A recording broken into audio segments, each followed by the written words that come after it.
I love Chinese food. It is so delicious, and all of it is good. From sweet and sour chicken to hot, spicy soup, from wontons to ragoons.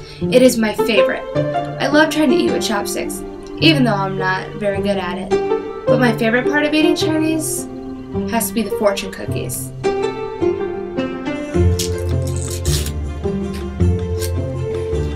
A friend asks only for your time, not your money.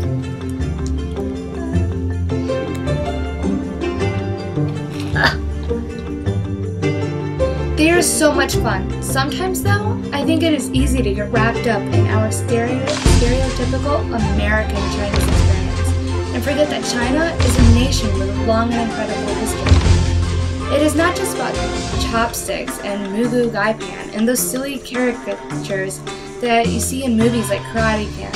Yeah, you know, wax on and wax off. Anyway, what I am trying to say is that China is more than just kung fu and panda bears. Its history as a civilization can be traced hundreds of years BC. China's history is made up of many dynasties. The first unified dynasty was the Qin dynasty.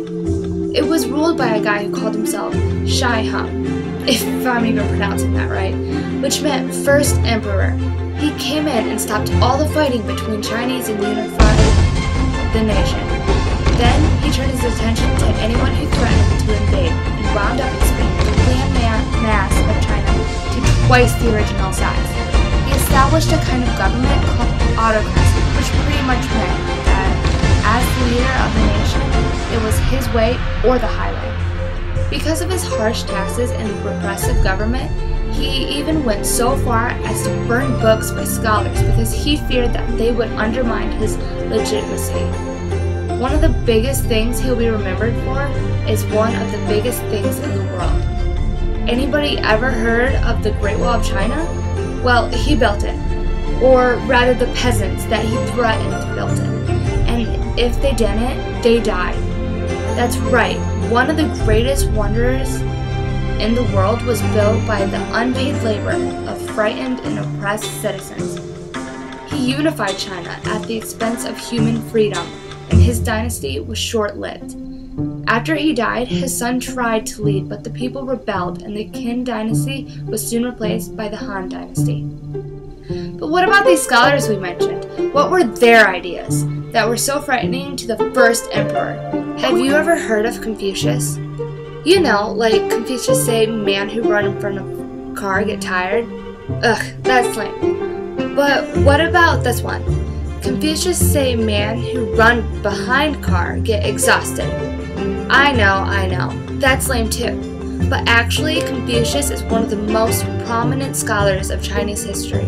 He lived during the downfall of the Zhou dynasty. He studied and taught history, music, and character. Some of his ideas are evident even in our culture and government, one of which is bureaucracy.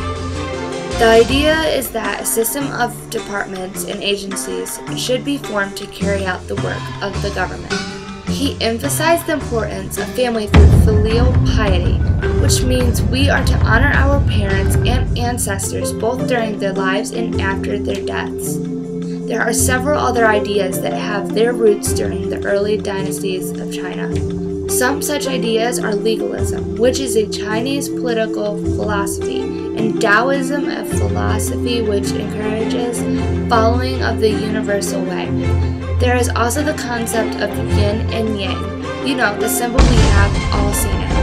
But it shows the contrast between dark and light, cold and warm, soft and hard, and clear and mysterious. Also, one of the books the emperor probably would have wanted to burn was the ancient book of I Ching, which was a book of oracles used to answer practical and ethical problems. Speaking of problems, Confucius say, man with one chopstick goes hungry. After the Qin dynasty fell, the Han dynasty was formed. It ruled for 400 years. Its influence is still evident. Some people in China still refer to themselves as the people of Han. The first goal of the dynasty was to destroy the rival king's power. The dynasty followed a policy of centralized government in which a central authority controls the running of a state.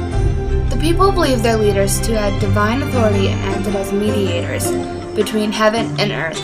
If the leader led well, then the country would be blessed and prosper. If not, their fate could consist of earthquakes, floods, and famine. But with all of his power, he did not rule all alone. He relied on a bureaucracy. Okay, pop quiz. Do you remember who came up with the bureaucracy and what it is? That's right, Confucius say. I did. The Han Dynasty embraced Confucianism and practiced a form of government with agencies and departments to carry out the work. This opened up jobs in civil service. Running a government this large is expensive. To raise the money, there were heavy taxes, and beside that, the peasants were required to give months' work of labor or military service each year. Technology began to advance under this dynasty. Paper was invented in 105 AD. With our iPads, computers, smartphones, and all the incredible technological advances, it is hard to imagine a world before paper. They wrote on silk. They also invented the wheelbarrow, collar harnesses for horses, perfected the plow, and innovated how to use a water wheel to grind grain. Also, the silk they had once used for paper became a major export industry for them. They unified the empire through assimilation by adopting culture from the people they conquered. They also encouraged intermarriage, but with all of their wonderful advances, the rich became wealthy on the backs of the poor. The dynasty began to crumble. It struggled and was defeated and rose again, only to dissolve completely around 220 AD by dividing into 3 rival kingdoms. Many other dynasties have come and gone. Both the Tang and Song dynasty ruled for 300 years and made incredible advances that included things like the invention of acupuncture, gunpowder, and movable type that began to revolutionize the printed word.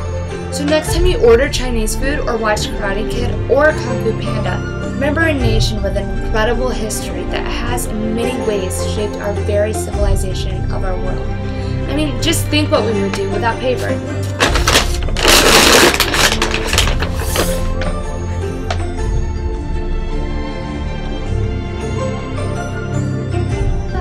What? Saying that again. Why?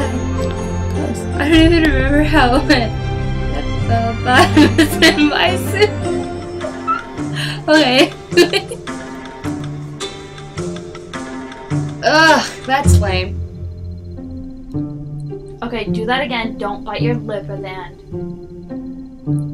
Don't bite your bottom lip. Smartphones and all of the incredible technology. Oh gosh. Technological. Keep going. Start with. Good job. Media. Nah. Can I say that word? Mediator. No. This opened up jobs in civil. Oh. What is that? Filial? Pity? Oh my gosh, I was trying so hard not to laugh again.